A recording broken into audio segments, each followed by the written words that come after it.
Hello everybody, and today we're going to be talking about Ratchet and Clank, the reboot of the game, based on the movie, based on the game.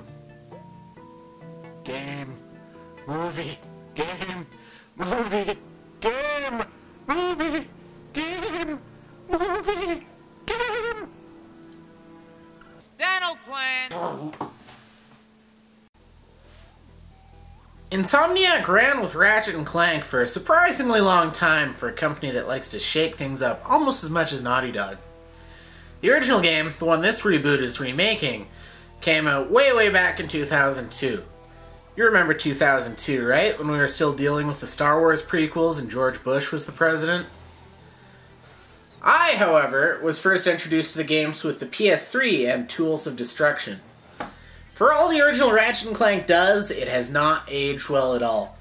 And since I was introduced a lot later in the series, I've never truly made it far into the first game. So when the reboot was announced, I was hyped. Now, being a reboot, of course, many elements from the original game are present, including familiar planets, rebuilt if similar level design, and a similar general progression. Got Ratchet, he's a Lombax, he has aspirations of greatness. Then Clank comes into his life, and boom, hero's journey.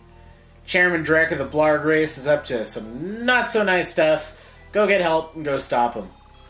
Plot is where the most overhaul has been given to this, likely a result of trying to make a cohesive movie. As a result, familiar characters get a slightly different portrayal, and some new faces come in, I assume to help the transition of film.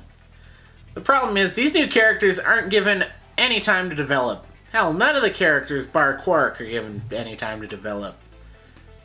The new Galactic Rangers, introduced alongside Captain Quark, are an archetypical bunch.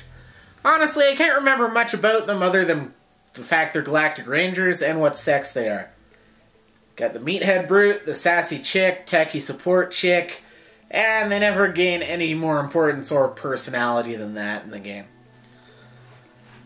The relationship between Ratchet and Clank, even, well, that just kinda happens. And back in the original game, Ratchet could be a gigantic git to Clank, but at least the relationship developed over time. The redo just kinda puts it at the other end of the spectrum, which doesn't fix the problem. Sure, Ratchet has changed as a character. Insomniac has worked with him for years. And he didn't need to be the asshole he was in the PS2 game. But some more build-up to their companionship would have gone a long way. Even Ratchet himself isn't quite all there like he was in the Future trilogy.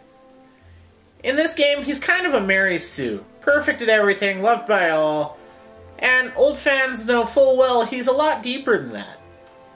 In those games, he's a bit cocky, but he's well-meaning, just wants to find his place in the universe. He would leap well before he looked, but Clank provided that counterbalance to keep him grounded. At the end of the day, we're really not seeing the best of these characters either. All the characters are still pretty good.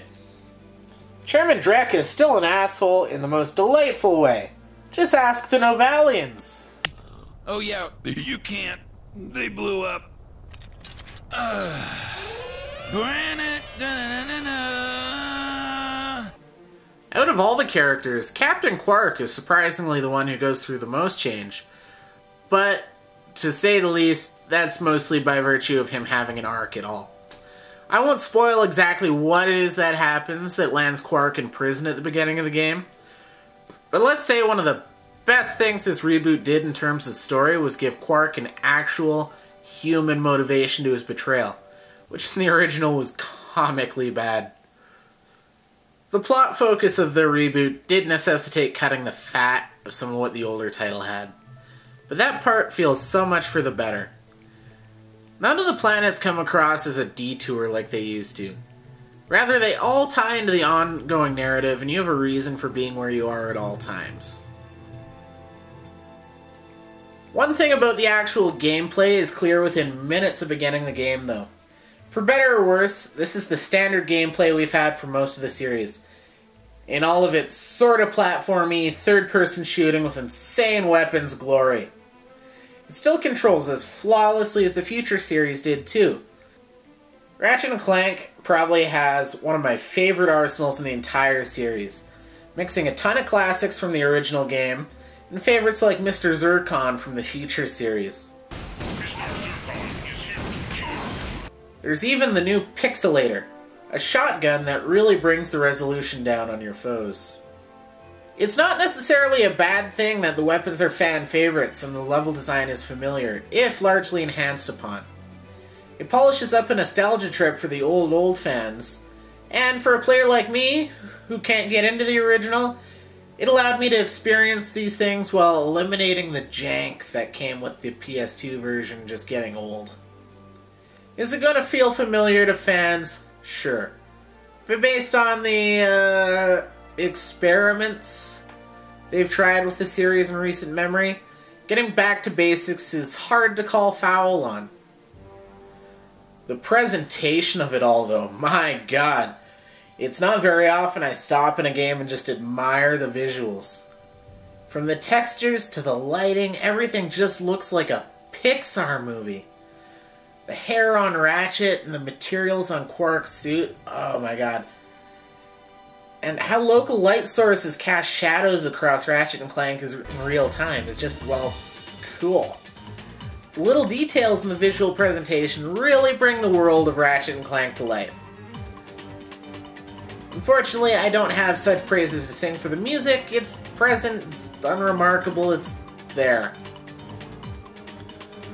Ratchet and Clank brings the series back to form by going back to its roots. While there isn't a ton of truly new stuff here, this reboot, at least for the game, wraps a very competent, if not revolutionary game in a fantastic presentation. In a world where some chase new to the detriment of what works and what's fun, Ratchet and Clank is almost a welcome return to simpler times. Maybe it's not bringing much to the table of the longest time fans of the series, but hey, it's $40, it's hardly offensive, it's well worth exploring.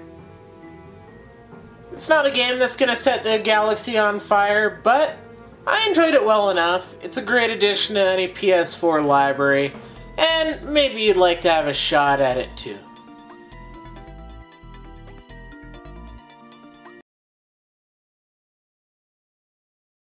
Hello everybody, thank you so much for watching my Ratchet and Clank review.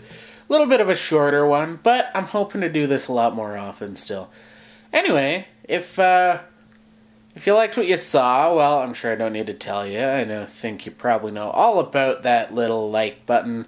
If you really liked it, maybe check out my other videos. Maybe subscribe if you want to see more. Up to you. I'm not gonna force you. I'm not gonna beg. But hey, yeah. Until next time, stay classy.